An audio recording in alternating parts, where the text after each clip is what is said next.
का लिस्ट जारी कर दिया और इस लिस्ट का इंतजार 53,000 से ज़्यादा परीक्षार्थियों को काफ़ी लंबे समय से था और कई बार आंदोलन हो चुका था। दिन रात परीक्षार्थी परेशान थे, बीएसएससी का वेबसाइट चेक कर रहे थे। तो ये जो लिस्ट है वो एक अच्छी बात है कि इस बहाली को पूरा करने की ओर बीएसएससी अग्रसर हुई है और ये सिर्फ और सिर्फ आप लोगों की वजह से हुआ है। आप लोगों ने जो एकजुटता दिखाई उसकी वजह से हुआ है और इस लिस्ट में जिनका भी नाम है, रोल नंबर है, जो सफल हुए हैं उनको बहुत बहुत बधाई और आगे के लिए शुभकामनाएं। और जिन लोगों का इसमें रोल नंबर नाम नहीं है, जो असफल हो गए हैं, उनको हिम्मत से काम लेना होगा, पूरा हौसला बनाए रखिए और आत्मविश्वास के साथ अगली परीक्षाओं की तैयारी कीजिए। जैसे आगे दरोगा बहाली है, फिर बीपीएससी है, सचिवालय सहायक की वैकेंसी आएगी, द्वितीय इंटर स्तरीय बहाली आएगी। तो आप हिम्मत मत हारिए। ऐसा नहीं कि इसमें रिजल्ट नहीं हुआ तो अब हम पढ़ना छोड़ दें या फिर दिन रात डिप्रेशन में चले जाए, दिन रात कुछ नकारात्मक विचार मन में आ रहा है उसी को सोच रहे हैं, तो इससे सिर्फ और सिर्फ नुकसान आप ही का होगा, किसी और का नुकसान नहीं होगा। तो इसलिए मैं कह रहा हूँ कि हौसला बनाए रखिए और हिम्मत से काम लीजिए और अगली परीक्षाओं की तैयारी कीजिए।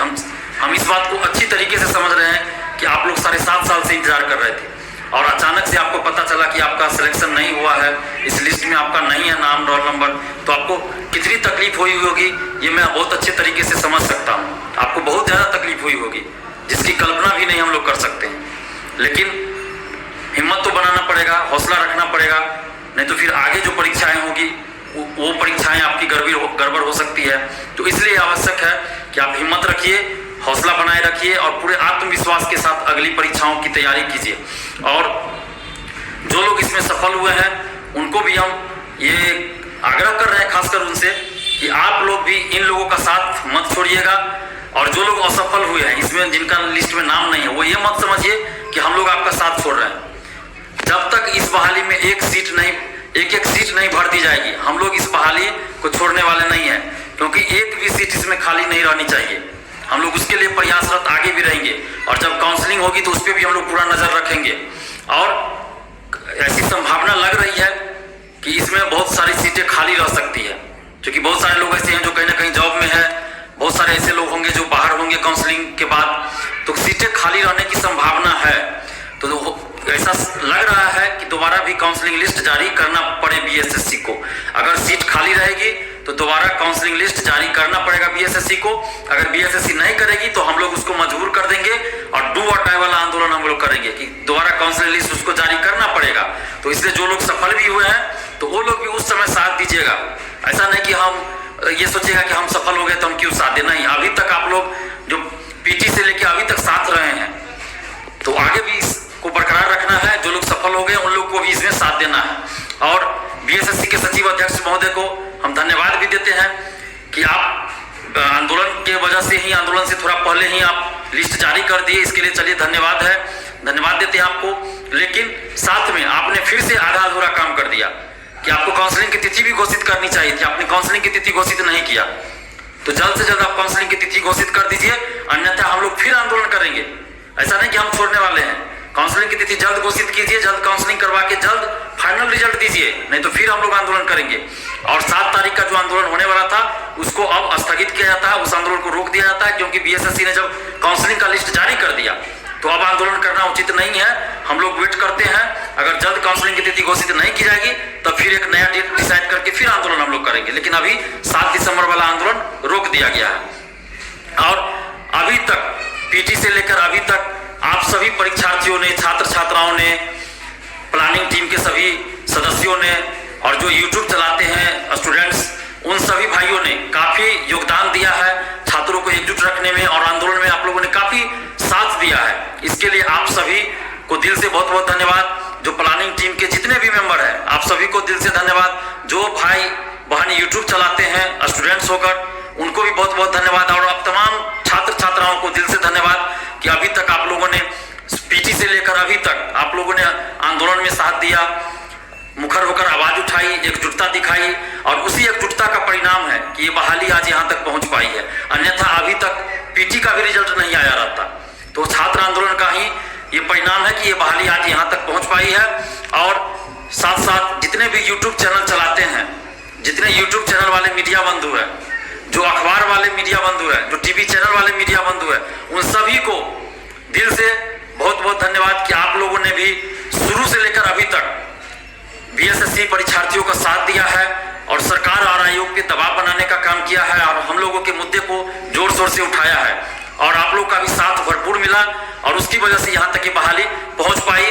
इसके लिए आप सभी को धन्यवाद, दिल से बहुत बहुत धन्यवाद। और बीएसएससी के सचिव अध्यक्ष महोदय से हम ये कहना चाहते हैं कि आपने पारदर्शिता क्यों नहीं दिखाई इस बहाली में। फिर से हम पहले भी आपसे मांग कर चुके थे कि आप पारदर्शिता के साथ इस बहाली को पूरा कीजिए ना।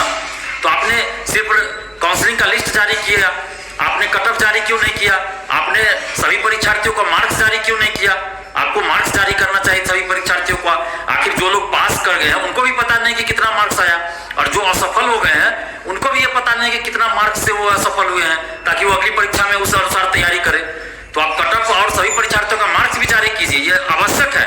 और बिहार के तमाम बहालियों में पारदर्शिता लाने के लिए आवश्यक है कि ओएमआर शीट की कार्बन कॉपी और क्वेश्चन बुकलेट दिया जाए, आंसर की जारी हो और कट ऑफ के साथ साथ सभी परीक्षार्थियों का मार्क्स जारी किया जाए। और दरोगा बहाली जो 2213 दरोगा बहाली होने वाली है 26 दिसंबर को पीटी परीक्षा, उसमें भी ये होना चाहिए, हर हाल में होना चाहिए। और पारदर्शिता लाने के मुद्दे पे हम लोग 7 दिसंबर को दिन में 1 बजे पटना कॉलेज में मीटिंग रख रहे हैं। तो जो लोग भी पटना या पटना के आसपास हैं वो लोग इस मीटिंग में आइए, ताकि दरोगा बहाली में पूरी तरह से पारदर्शिता लाई जाए, ओएमआर शीट की कानून कॉपी क्वेश्चन बुकलेट मिले और आगे भी जो सचिवालय सहायक की वैकेंसी आएगी, द्वितीय इंटर स्तरीय बहाली आएगी और भी जो बहाली हो सब में पारदर्शिता लाई जाए। इसलिए आप लोग जो लोग भी पटना में है, पटना के आसपास है, 7 दिसंबर को दिन में 1 बजे पटना कॉलेज आइए।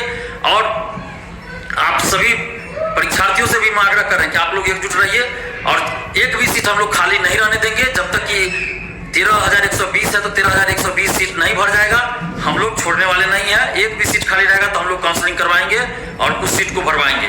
और आप लोग भी ध्यान रखिएगा कि कहीं कोई गड़बड़ी इसमें रिजल्ट में हो तो बताइएगा, हमें भी बताइएगा, जरूर बताइएगा। हम लोग उसको उजागर करेंगे और उसके विरोध में लड़ेंगे। और काउंसलिंग में भी पूरा नजर रखिएगा कि किसी भी तरह का गड़बड़ी ना हो, किसी भी तरह का ये ना हो कि पैसा पे सीट बेचा जाता हो, ऐसा कुछ नहीं हो। तो इस सब पे आप लोग को भी नजर रखनी होगी। और जहां भी आप लोग को इस रिजल्ट में भी, इस काउंसलिंग लिस्ट में भी अगर कोई गड़बड़ी लगे तो आप लोग हमें जरूर बताइए, हम उसके खिलाफ आवाज उठाएंगे। एकजुट होकर हम लोग मिलकर आवाज उठाएंगे और इस चीज को बर्दाश्त नहीं करेंगे कि कहीं भी गड़बड़ी हो, धांधली हो। तो आप जितने भी परीक्षार्थी हैं एकजुट रहिए। और अभी भी आपको देखिए काउंसलिंग लिस्ट में जिनका नाम भी आ गया है, अभी भी आपको आगे लड़ाई लड़नी है। आगे काउंसलिंग करवाने के बाद भी ये जल्द मेरिट लिस्ट जारी नहीं करेगा, फिर ज्वाइनिंग नहीं कराएगा। तो हर स्तर पे अभी संघर्ष करना है। लेकिन अभी तक जो आप लोगों ने एकजुटता दिखाई वो काबिले तारीफ थी। आप सभी को दिल से धन्यवाद और आगे भी एकजुटता दिखाइए। और जो लोग भी सिलेक्ट हुए हैं वो लोग भी आगे साथ दीजिए। जो लोग असफल नहीं हुए हैं उनके साथ कहीं गलत नहीं होना चाहिए और पूरी पारदर्शिता होनी चाहिए।